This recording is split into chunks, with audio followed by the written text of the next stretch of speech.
Namo tassa bhagavato arahato sama sambuddhassa. Namo tassa bhagavato arahato sama sambuddhassa. Namo tassa bhagavato arahato sama sambuddhassa.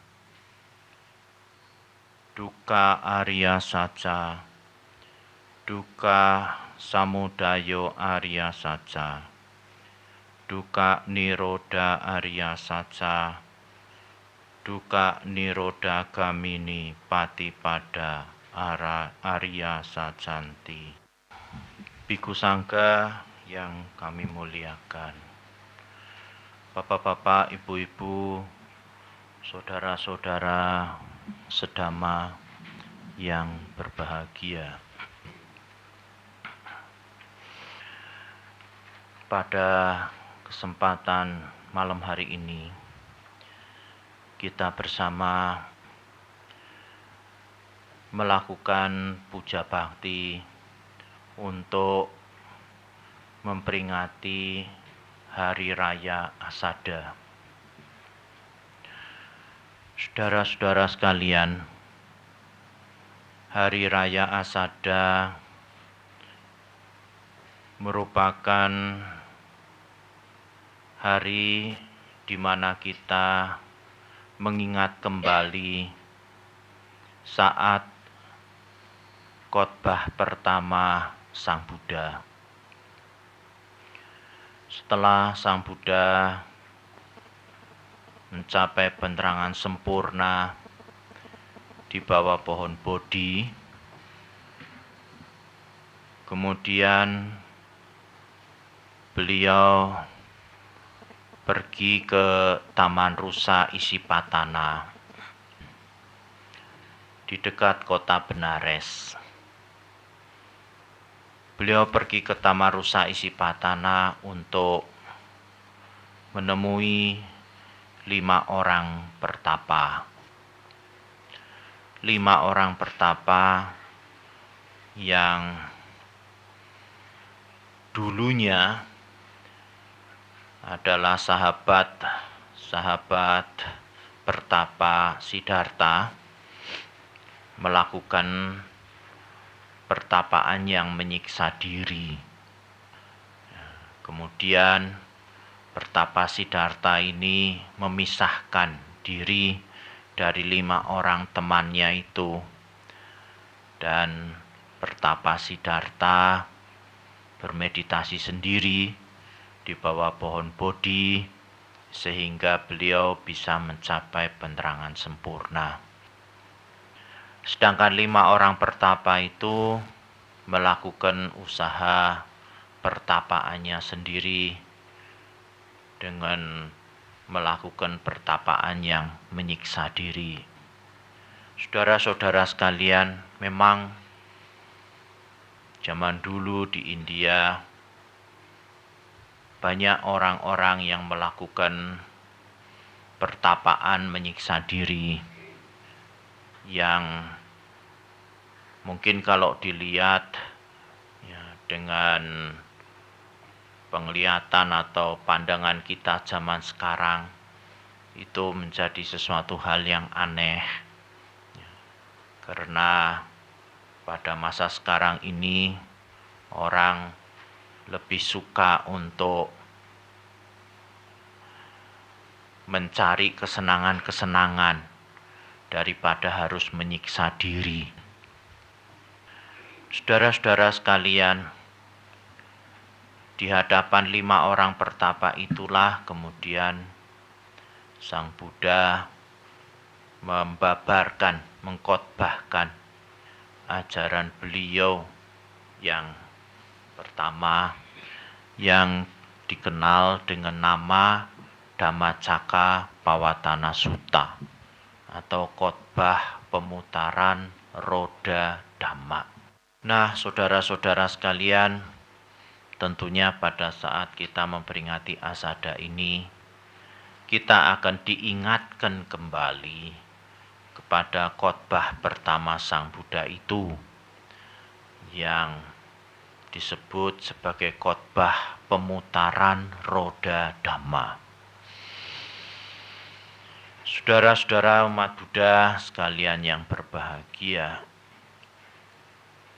khotbah ini memang merupakan khotbah yang penting di dalam ajaran Sang Buddha. Sebab khotbah pemutaran roda Dhamma ini menjelaskan kepada kita bagaimana atau seperti apa sebenarnya hidup ini. Ini buat kita tentu merupakan satu hal yang perlu kita ketahui.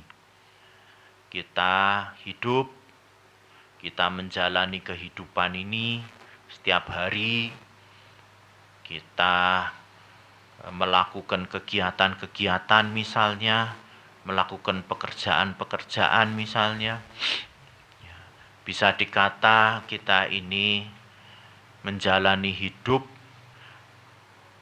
mulai sejak kita dilahirkan sampai kemudian nanti meninggal dunia, dan kemudian setelah meninggal dunia juga kita akan hidup terus dalam kehidupan yang akan datang.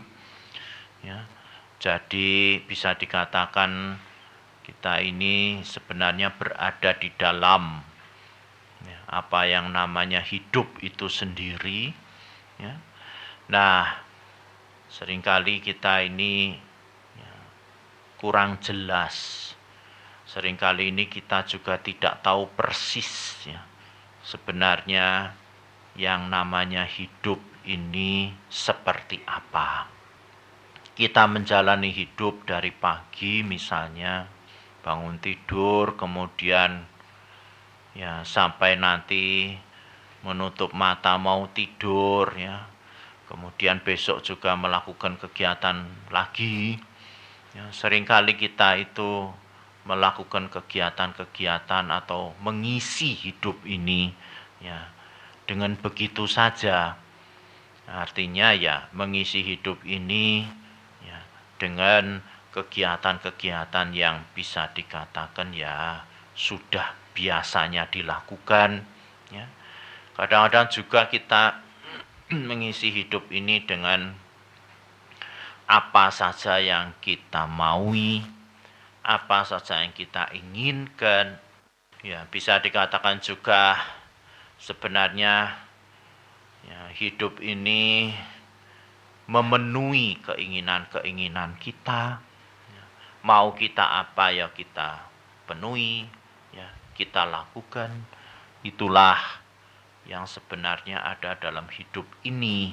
Saudara-saudara sekalian bisa mengamati, ngamati hidupnya sendiri, bahwa sebenarnya apa yang dilakukan sepanjang hari, dan kemudian juga besok, dan selanjutnya, juga yang lampau-lampau, itu banyaknya itu adalah untuk memenuhi keinginan-keinginan kita, untuk mengikuti keinginan-keinginan kita, untuk apapun juga yang kita kehendaki, apapun juga yang kita inginkan, itulah yang kita lakukan dalam hidup ini. Sehingga seringkali malah kita bisa melihat bahwa justru yang membuat kita hidup ini adalah keinginan-keinginan kita. Kemauan-kemauan kita, kehendak-kehendak kita itu menjadikan kita itu menjadi hidup. Mulai dari ingin yang sederhana, ingin makan, ingin minum, ingin bekerja, ingin dapat uang, ingin dapat kepandaian, ingin dapat kedudukan, ingin dapat jabatan, ingin dapat pengakuan dari orang lain, ingin dapat teman, ingin dapat terkenal, ingin dapat apa saja, banyak yang diinginkan saudara-saudara, ya. Mulai dari hal yang sederhana sampai hal yang tinggi, yaitu memang macam-macam keinginan kita, ya. Mulai dari yang sederhana, makan, pakaian, ya, tempat tinggal, ya, sampai kepada apapun juga mungkin kedudukan, jabatan, kehormatan, pangkat, pengaruh, ya, kepandaian, kekayaan, ya macam-macam, saudara-saudara. Ya, ada yang kepingin membuat keluarga, membentuk keluarga, ada yang kepingin punya anak, ada yang kepingin punya cucu. Itu kan semua keinginan sebenarnya, saudara. Ya, keinginan demi keinginan kita lakukan, ya, keinginan demi keinginan kita turuti, ya, itu yang menjadikan kita menjadi hidup. Nah, itu saudara-saudara sekalian, ya, Sang Buddha menjelaskan pada kita bahwa ya hidup itu sebenarnya seperti itu. Kita menjadi memenuhi keinginan kita, ya. Baru saja karena dupanya habis ingin nyalakan dupa, ini jadi juga, ya, termasuk, ya, ya, ya. Jadi semua, ya, ada ingin akhirnya menjadikan apa yang dilakukan ini, ingin dengarkan khotbah datang kemari, ingin asadana datang ke sini, gitu. Ingin ketemu teman juga datang sini, mungkin ingin cari teman juga datang di sini, ya. Karena ada keinginan itulah semua menjadi kita mengisi hidup ini. Saudara-saudara, itulah, ya. Jadi bisa dikatakan bahwa keinginan itu, kehendak untuk hidup itu merupakan hal yang sangat penting yang ada di dalam kehidupan kita, saudara-saudara. Nah, itu sudah disampaikan oleh Sang Buddha di dalam khotbah beliau yang pertama.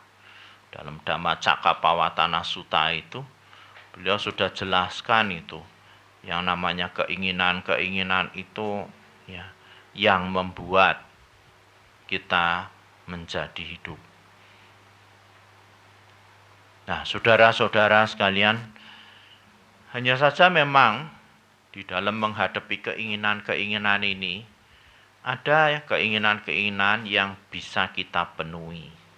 Artinya ada keinginan yang bisa kita lakukan, kita selesaikan, ya, keturutan lah istilahnya.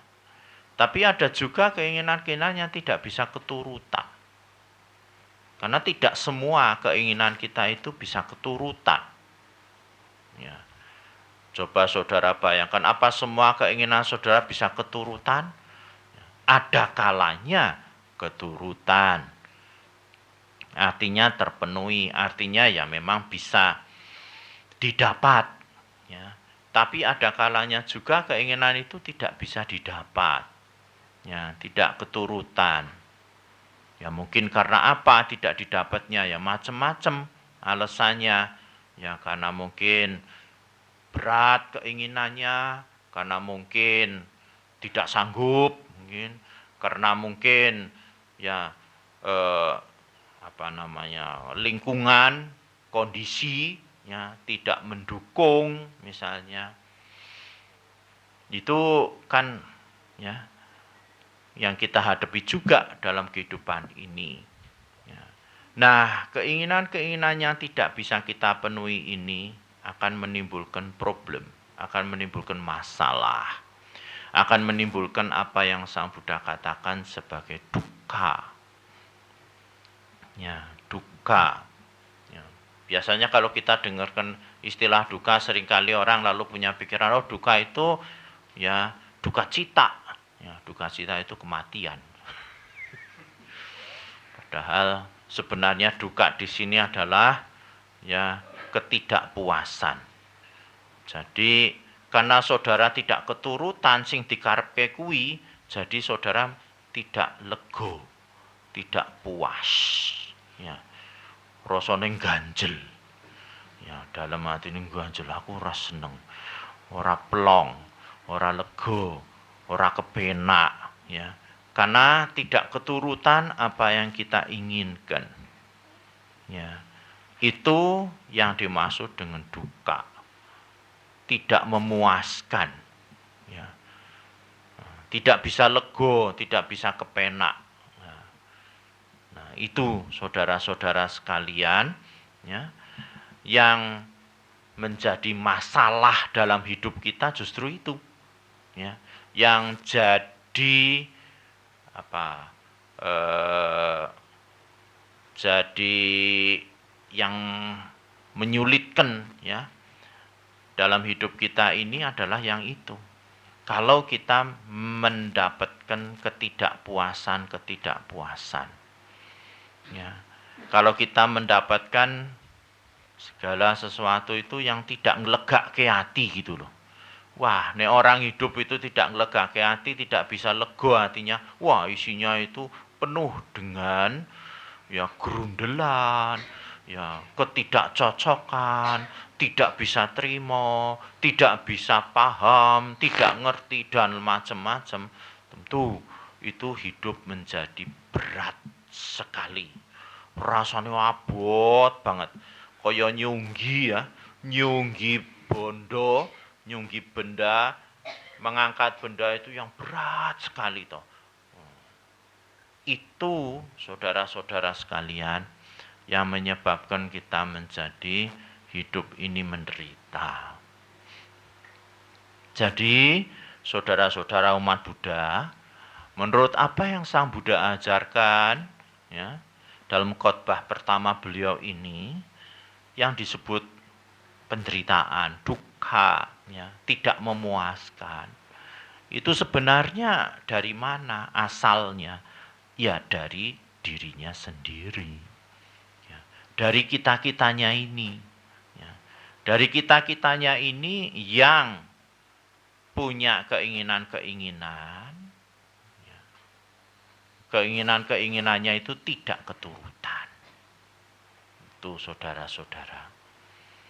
Ya, tadi saya sudah jelaskan bahwa orang hidup itu ciri-cirinya hidup itu memenuhi keinginan. Ya. Ciri-cirinya orang hidup itu memenuhi kehendaknya itu, kemauannya itu. Ya. Jadi kalau itu tidak keturutan, kemauan kita, kehendak kita, karpe kita itu tidak keturutan, maka kita akan mengalami apa yang disebut dukkha. Berbagai macam ketidakpuasan.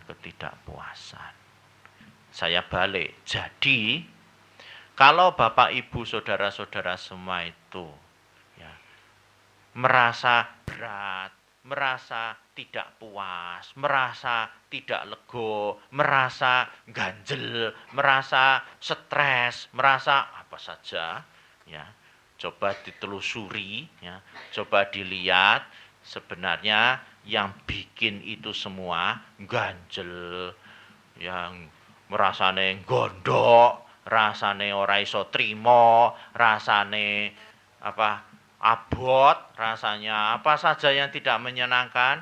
Karena apa? Karena keinginannya sendiri, saudara. Ya, keinginannya sendiri itu yang membuat seperti itu. Ya. Karena keinginan saudara sendiri itu yang membuat saudara begitu.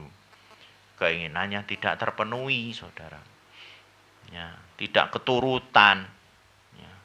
Nah, ini perlu buat kita sebagai umat Buddha. Jangan kalau misalnya grundel, ganjel, gondok dan sebagainya, kita sok lalu lah sing disalahke wong seje. Sing disalahke orang lain. Ya boleh, bisa saja saudara nyalahkan orang lain, tapi itu tidak akan bisa membuat saudara menjadi lega.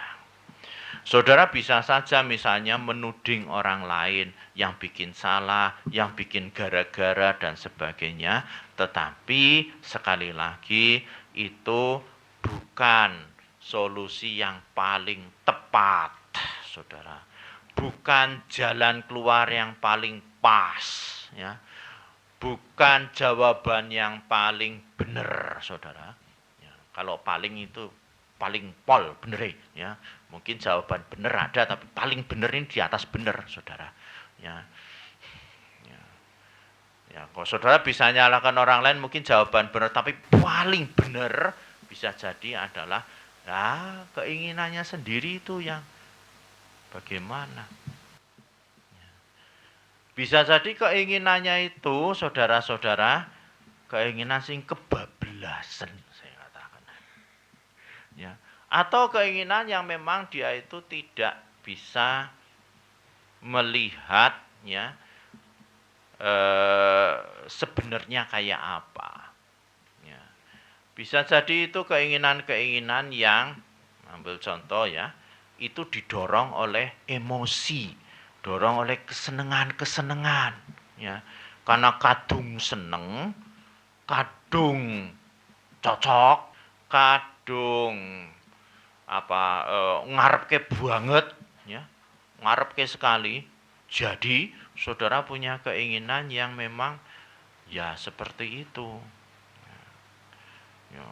Nah ini saudara-saudara, keinginan-keinginan yang didorong oleh emosi kita. Ya. Begitu saudara mungkin lihat gambar, kadung seneng banget gambar kue, langsung ada keinginan, wah kena gambar kayak tak go Bali, apik go ning omah, dokok ning omah aku. Ngono. Bar ngono, wah tapi arep njipuk ora iso-iso, wong akeh ning kene didelokke wong akeh. Ya ora angel iki. Kepikiran terus tekan omah, semangat iso turu mergo ora iso nggawa gambare. Stres saudara di rumah karena keinginan yang itu tidak keturutan. Nah, keinginannya tidak keturutan ya itu tadi. Wong keinginane keduren mbok aja njupuk gambar sing kiye, njupuk gambar seje ngono. Nah, mungkin gambar yang lain itu yang ya mungkin yang ada di bursa yang harus dibeli atau mungkin ya wis lah engko ngenteni ana gambar sing ora kanggo tak jipuk ngono beres. Lah, saudara-saudara sekalian, jadi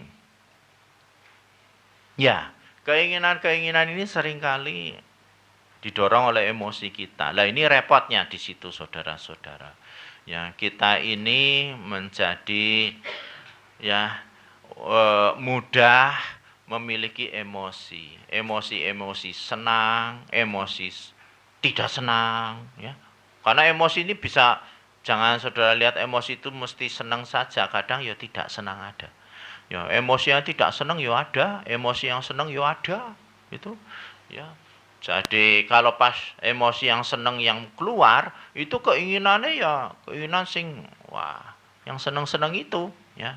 Tapi pas emosinya dong tidak senang, ya keinginannya keinginan sing tidak senang. Artinya ya keinginan-keinginan untuk merusak, ya, menghancurkan, menyisihkan, ya.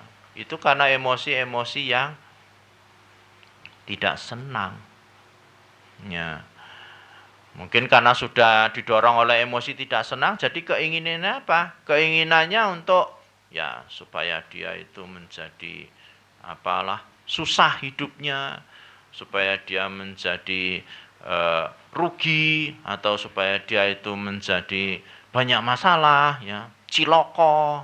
Itu karena dorongannya dorongan emosi yang tidak senang, ya, sama orang lain.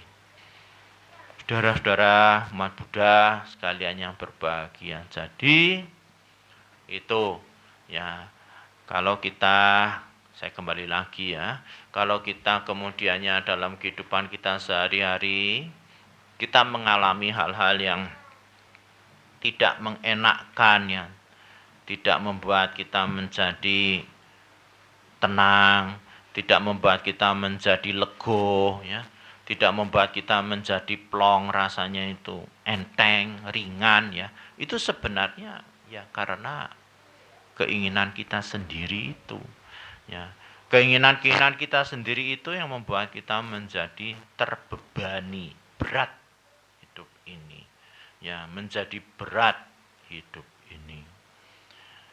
Nah, bisa jadi keinginan itu keinginan-keinginan yang kelewat batas. Ya, saya katakan kebablasan itu kelewat batas. Wong isone nyunggi mung 10 kilo diwenehi karepe nyunggi 20 kilo, 50 kilo, kebablasan. Ya oleh mlaku ya dungu-dungu ra karuan. Lah wong kaboten.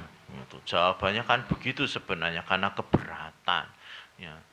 Jadi memang bisanya mengangkat itu cuma 10 kilo, tentunya ya harus sesuaikan dengan itu. Lah kalau yang harus diangkat banyak bagaimana Bante? Ya nek harus diangkat banyak misalnya barang itu abote 20 kilo apa 50 kilo, ya njaluk tolong karo koncone digotong bareng. Nah, jawabannya gitu jawaban saya. Nek gotong dhewean, yo tele-tele. Soalnya isone gotong mung 10 kilo kok malah kon gotong 50 kilo, tele-tele. Misalnya gotong 10 kilo ya 10 kilo, tapi nek karo kancane, karo temen-temennya itu, lah nek koncone amben wong 10 kilo nek wong 5 lah iso gotong 50 kilo toh. Nah, hitung-hitungannya kaya ngono. Nah, itulah saudara-saudara sekalian ya perlunya kerjasama dengan orang lain. Ya, karena apa? Dengan kerjasama dengan orang lain inilah kita bisa menyelesaikan masalah yang berat. Ya. Menyelesaikan masalah yang sebenarnya sudah kelewat batas kalau dikerjakan sendiri. Gitu loh. Ya. Nah kalau kita lalu tidak mau kerja sama-sama orang lain, lah itu kan nanti bisa keberatan.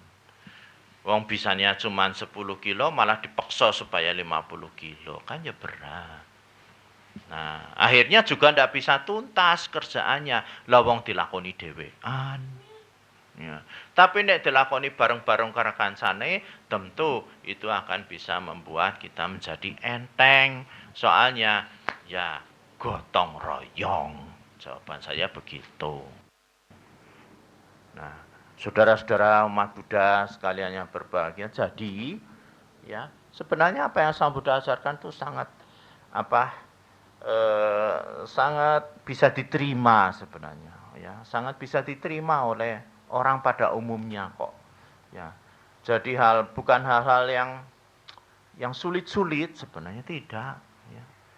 Yang kita bagaimana kita menjalani hidup ini dengan nyaman ya, dengan nyaman ya. Bagaimana kita bisa menjalani hidup ini dengan nyaman, ya itulah apa yang Sang Buddha ajarkan. Ya tentu kalau tadi saya katakan loh Bante, kalau kita beban kita berat lah ya digotong bareng-bareng. Jawaban saya seperti itu. Yang golek konco ya sing gelem gotong padha gotonge. Nah, golek konco sing ora gelem gotong mung nonton tok ya percuma. Ya golek kanca mung nonton tok ya percuma toh. Yang golek kanca sing gelem padha gotonge. Gek lancar, kayak bisa diangkat bareng-bareng, kan seperti itu. Diperlukan kerjasama kelompok, itu yang namanya hidup sosial, hidup bersama dengan orang lain. Sebenarnya bagaimana ya kita bisa menjalani hidup dengan nyaman ya. Jelas kita tidak bisa menghilangkan keinginan begitu saja. Tidak bisa tuh saudara keingin rasa duwe kekarepan apa-apa. Lah terus piye? Le urip apa tenguk-tenguk wae ning omah. Jagong-jagong wae ngono. Ya. Ya ora iso, Saudara. Kita hidup itu ya harus mengikuti iramanya, harus terus ya. Hidup ini gerak ya, bergerak, gerak. Ya. Jadi kita harus mengikuti gerak itu. Meskipun kita itu ya mempunyai keinginan ya, ikuti gerak itu. Ya. Ya, cuman itu saudara-saudara sekalian, ya. Kita perlu memiliki ya pertimbangan-pertimbangan. Ya. Meskipun kita punya keinginan macam-macam, cobalah kita punya pertimbangan-pertimbangan yang masak. Ya. Sing cetha, sing jelas. Pertimbangane kuwi. Nek kaya ngene kepiye, nek kaya ngene kepiye. Nek aku nglakoni kiye kepiye kasile, nek iki kepiye. Iki luwehe apa, iki kurange apa. Iki ana luwehe, iki ana kurange. Nah, kira-kira digagas ya. Pertimbangan-pertimbangannya ini gimana? Sing iso tak lakoni kepiye? Itulah ya yang membuat kita itu lalu mengikuti keinginan, betul. Tetapi dengan pertimbangan yang masak, pertimbangan yang mateng, betul-betul mateng. Itu sebenarnya yang Sang Buddha ajarkan, yang nantinya itu Sang Buddha katakan sebagai panya, kebijaksanaan. Nah, dalam khotbah pertama beliau Sang Buddha ini, beliau kan kasih jalan keluar, bagaimana supaya kita bisa hidup nyaman, kasih resep. Ya, resep supaya kita bisa hidup kepenak. Yang pertama, punyailah panya, kebijaksanaan itu. Kebijaksanaan artinya pertimbangan. Ditimbang-timbang. Ya, iki abot, aku isora, iki pekaboten, apa kurang abot. Nah, dan menimbang-nimbang itu tentu ya dengan pengertian yang benar ya. Jangan kalau menimbang-nimbang itu ndelok wong seje. Wong seje iso nglakoni kaya ngono. Belum tentu saudara bisa nglakoni kayak gitu. Ya. Jangan laku juga kalau bikin pertimbangan itu golek enake wae lah. Aku sing golek enake wae lah. Nah, sing gampang wae, ora usah sinau, sing penting lulus. Wah, kalau begitu sama saya ya repot. Ya, ngerti itu di gurune saya mah repot, saudara. Yang murid kayak gitu, wah lah pertimbangannya kamu kok pertimbangan golek enake dhewe. Tak jawab seperti itu. Iku dudu pertimbangan sing matang, iku dudu kebijaksanaan. Ya, sing jenenge kebijaksanaan itu bukan seperti itu. Yang disebut panya itu bukan begitu, saudara-saudara. Ya, tentu pertimbangan-pertimbangan yang masak itu adalah pertimbangan-pertimbangan yang membuat kita maju. Saya mengatakan pertimbangan yang membuat kita maju berkembang ya, tapi dengan ya ya kalau orang mengatakan kalau maju kita kan harus menderita Bante. Ya, saya katakan menderita sedikit mungkin. Ya. Maju itu juga susah Bante, betul. Tapi susahnya itu sedikit mungkin. Jadi tidak usah saudara maju dengan penuh penderitaan ya. Tidak usah saudara misalnya menjadi orang yang berkembang tapi kok malah susah sekali, rekoso sekali. Ya, tidak seperti itu. Ya. Tapi tetap kita butuh kemajuan. Kita tidak bisa bertahan, ajek, begitu kan tidak. Tapi perlu yang namanya kemajuan-kemajuan ini. Jadi, saudara-saudara umat Buddha sekalian yang berbahagia, ya itu panya yang pertama. Keinginan-keinginan ini juga harus diseleksi. Ya, diseleksi mana yang baik dalam arti berguna, bermanfaat, mana yang tidak baik, yang tidak berguna, yang tidak bermanfaat. Nah, menyeleksinya keinginan-keinginan itu pakai apa? Pakai sila. Sila ini adalah seleksi, ya, pemilahan, dipilah-pilah. Iki sing apik, iki sing ora apik. Lah, ukurane apik ora apik kaya apa? Sing apik kuwi ora gawe susah wong seje. Sing ora apik gawe susah wong seje. Gampang. Ya, sebenarnya yang bagus yang baik kayak yang apa Bante? Yang baik itu tidak membuat susah orang lain. Yang tidak baik itu akan membuat susah orang lain, membuat penderitaan orang lain. Dipilah-pilah, itu namanya sila. Milah-milah yang baik dan yang tidak baik. itulah sila. Ya. Kenapa harus dipilah-pilah Bante? Lah, kalau tidak dipilah-pilah saudara-saudara, nanti kalau saudara kadung ngelakoni, ngikuti keinginan yang jelek, resikonya ditanggung. Nah, gitu. Alias saudara akan menerima akibat sing ora kepenak. Keinginan apapun juga yang jelek itu akan menimbulkan akibat yang jelek juga. Nah, ini makanya perlu dipilah-pilah. Itu. Mana yang baik, mana yang tidak baik, mana yang migunani, mana yang tidak berguna. Kadang-kadang kita, ini tidak berguna, tidak usah. Buat apa? Ngoyoworo, ngelakoni sing ora migunani. Ya, buat apa kita berbuat yang tidak berguna? Tapi kita melakukan apa yang memang bermanfaat buat kita. Itu menggunakan sila, saudara-saudara.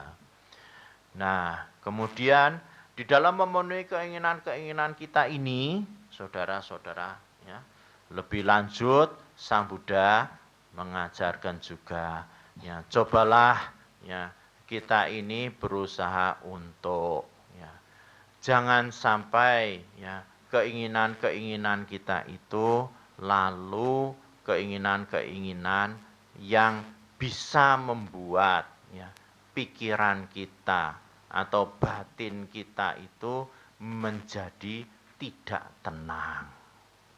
Ya, membuat batin kita, pikiran kita itu menjadi malah kalut, ya, mumet, ya, pusing. Ya.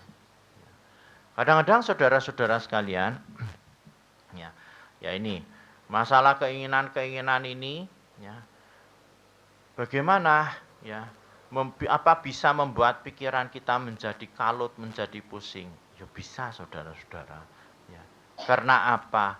Karena keinginan-keinginan itu kadang-kadang kita kepengin apa ya. Kepengin kita itu adalah kepengin yang sebenarnya ya, bisa dikatakan itu kepingin yang membuat kita itu menjadi ya tidak bisa merasa tenang. Apa yang saudara inginkan itu menjadikan saudara itu tambah pusing, tambah tidak bisa ya tentrem hidupnya. Misalnya saudara-saudara sekalian, ya, keinginan-keinginan itu adalah keinginan-keinginan yang sebenarnya membuat saudara, ambil contoh ya, itu tidak bisa istirahat. Pikirannya terus mikirkan itu terus ya. Sampai kadang-kadang keinginan-keinginan itu malah dibawa tidur. Ya. Tidak bisa tidur. Wong ya dibawa tidur. Jadi tidak bisa tidur, melek terus. Ya. Kadang-kadang saudara menjadi orang yang saking duwe kekarepan itu mukanya itu ya, muka sing kenceng banget, mencureng kenceng banget ya. Ya.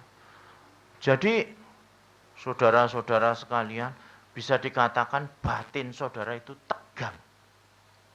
Batin saudara itu tegang. Batin saudara kenceng ya. Kalau pikiran saudara kenceng itu kelihatan kok di muka saudara itu. Ya. Pasuriane iki ketok ya. Pasuran iki pasuran sing kenceng ya. Apa sing kendor. Nek kenceng kuwi wah medeni kadang-kadang. Orang yang lihat juga ndak kepenak ya. Ndak kepenak dilihat karena wajahnya itu memang wajah yang berkerut, wajah yang kelihatannya kok iki duwe kekarepan sing ora keturutan ngono lho. Lah, kalau saudara seperti itu membuat saudara itu menjadi tegang hidupnya. Kalau saudara tegang, saudara-saudara, kasihan saudara. Kalau saya lihat itu orang tegang itu kan seperti tali yang ditarik kenceng-kenceng tuh. Tali tarik kenceng-kenceng. Ya, saya hanya mengatakan moga-moga ora pedot taline. Ngono wae. Nek pedot taline, wah dadi apa kae? Nah, kuwi saudara-saudara. Maka itu, ya itu kalau tali kenceng ditarik kenceng-kenceng, jadinya apa saudara? Kenceng semua. Saudara tidak bisa tenang, tidak bisa tenang. Nah, Maka itu Sang Buddha kasih jalan keluar. Bagaimana supaya saudara bisa kepenak, tidak tenang itu. Yang ketiga, samadhi, meditasi, saudara-saudara. Ya, meditasi. Orang yang suka meditasi, ya, saya kata orang yang suka meditasi, meskipun punya keinginan apa? Keinginan yang, wah saya punya keinginan yang baik pun, punya keinginan apa saja, itu wajahnya kepenak. Wajah iki, pasuryannya itu ya tetap tenang, tetap padang, ya. Seperti Sang Buddha ini ya terang, tetap terang. Meskipun beliau itu kalau dibilang kegiatannya, saben harinya penuh loh saudara. Kalau lihat ya, jadwal kehidupannya Sang Buddha itu, Sang Buddha hanya istirahat berapa lama toh? Paling 1 jam 2 jam loh istirahatnya. Dia kemana-mana, tapi wajahnya tetap tenang. Nah ini kenapa? Meditasi saudara. Samadhi itu ya membuat orang itu nanti bisa tidak tegang, tidak kenceng hidupnya. Ya. Kalau kita tegang itu rasanya memang nggak kepenak kok saudara. Kenceng semua nanti. Urat-urat di sini ya, di leher, di punggung, ini kayak ditariki saudara. Kayak dipetot, ditariki lah ya. Di leher, di punggung itu seperti urat yang ditarik-tarik itu. Dan menjadi orang itu sebenarnya urip iki ora penak ya. Tidak kepenak. Meskipun tidur itu sebenarnya tidurnya tidur tidak nyenyak, saudara. Tidak nyenyak. Karena apa? Karena ketegangan di dalam pikiran kita. Dari mana ketegangan itu? Ya keinginan itu juga, saudara. Keinginan itu juga sing marake kita kenceng uripe kuwi. Nah, jawaban saya moga-moga ora pedhot. Tegese ora pedhot ki nek ora kuat-kuat ki lho saudara. Kalau saudara tidak kuat-kuat le nahan keinginan itu kepiye ngono. Lah kepiyene piye Bante? Ya kepiyene yo stres ya. Dan saudara menjadi muram sekali, sangat muram. Sepertinya hidup itu gelap sekali. Hidup ini sepertinya tidak ada harapan ya, dan sepertinya hidup ini gagal. Dia saudara akan merasa bahwa hidup itu wah kok tidak ada apa-apa, gagal. Rasanya saya ini urip yo apa hidup yang tidak, mati juga tidak ya. Jadi ya sangatlah orang itu menjadi orang yang tidak bisa menikmati hidup ini, saudara. Itu ada di dalam khotbah pertama Sang Buddha. Ya, Sang Buddha menjelaskan bagaimana kita yang pertama punyailah panya, kebijaksanaan, pertimbangan yang masak, yang matang. Yang kedua bisa milah-milah mana yang baik, mana yang buruk. Itu sila. Dan yang ketiga ya berusaha untuk menenangkan batin. Ya, berusaha untuk membuat batin itu menjadi tentram dengan meditasi samadhi. Ya, meskipun keinginan banyak, keinginan itu tidak akan mengacaukan batin kita. Keinginan itu tidak akan merusak hidup kita, tapi hidup kita masih tetap bisa menjalani hidup dengan senyum, dengan lego, dengan kepenak ya. Kalaupun misalnya keinginan itu tidak berhasil ya tetap kepenak, kalaupun berhasil ya bersyukur ya. Kalaupun tidak berhasil ya sudah, tidak apa-apa. Ya itu karena apa? Karena samadhi, karena meditasi. Ya. Kalau saudara tidak biasa meditasi, itu saudara kalau ngadepi keinginan sing ora kasil itu rasanya gembremot banget, ora iso turu saudara. Bisa digowo terus ya. Karena memang saudara tidak biasa untuk hidup tenang dengan meditasi. Di mana orang bermeditasi, bertapa, bersemedi, itu adalah orang yang sebenarnya ya mempunyai pikiran-pikiran yang bisa legowo, yang bisa menerima apa adanya. Itu orang yang biasa bermeditasi. Moga-moga uraian yang Sang Buddha sampaikan itu bisa memberikan pepadang buat kita. Kita sebagai umat Buddha ya berusaha mengisi hidup ini ya dengan apa yang Sang Buddha ajarkan itu. Dan oleh karenanya tentu apa yang beliau harapkan buat kita adalah agar kita bisa mendapatkan ya kehidupan yang betul-betul nyaman ya. Meskipun ada keinginan-keinginan, tapi keinginan-keinginan itu tidak menyebabkan kita menderita, tidak menyebabkan kita susah ya. Oleh karena itu dalam ajaran Sang Buddha bukan berarti kita tidak boleh punya keinginan. Ini perlu sekali saya koreksi. Banyak buku yang menulis seperti itu. Seolah-olah agama Buddha itu menyangkal keinginan. Sang Buddha di agama Buddha dikatakan menindas keinginan. Oh, tidak, saudara-saudara. Bukan berarti kita tidak boleh punya keinginan. Tetapi permasalahannya keinginan itu adalah keinginan yang harus sesuai. Nah ini harus sesuai dengan 3 macam kebijaksanaan, panya, kesusilaan, sila, dan meditasi atau samadhi. Ya. Kalau keinginan-keinginan itu berada di situ, maka amanlah hidup ini. Ya. Tenanglah hidup ini, bahagialah hidup ini. Saya kira itulah babaran dhamma dari saya dan semoga kita semua menjadi paham terhadap apa yang Sang Buddha ajarkan ini. Selamat Hari Raya Asada 2549